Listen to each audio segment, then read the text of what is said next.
Papan da bir vaxt cavan oğlandı. Papanı da kızlar beğenirdi. Restoranda, diskotekalarda. Bir vaxt papan da xod gedirdi.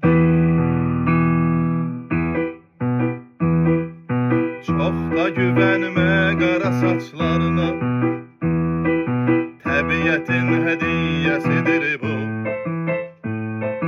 Bir göz qırpımında bitən ömrüm, keçici bir hissəsidir bu.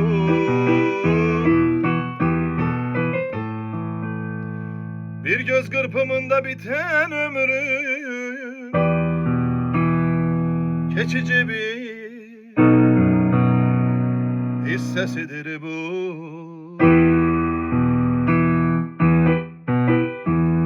Ey papan da bir vaxt cavan oğlandı.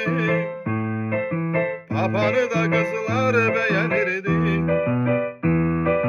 Restoranda, diskotekalarda. Bir vaxt papan da xod gedirdi. Papan da fırlanırdı ahəstə. Çox dərdlərə əncam idi o. Mallorca'da, Dubay'da, Paris'te, məclislərdə welcome idi o. Mallorca'da, Dubay'da, Paris'te, məclislərdə welcome idi o.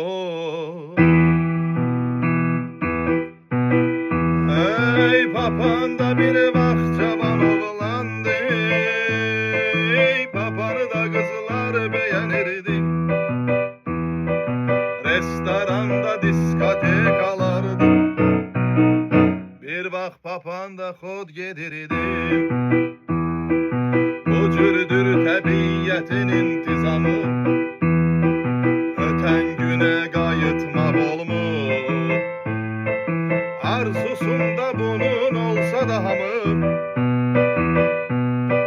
cavanlıqda yubanmaq olmur.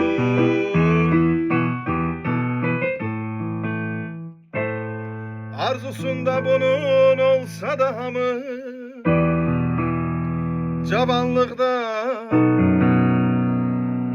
yubanmaq olmur. Ey papan da bir vaxt cavan oğlan idi. Papanı da kızlar beğenirdi. Restoranda, diskotekalarda. Bir vaxt papan da xod gedirdi.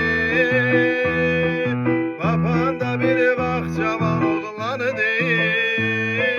Papanı da kızlar beğenirdi.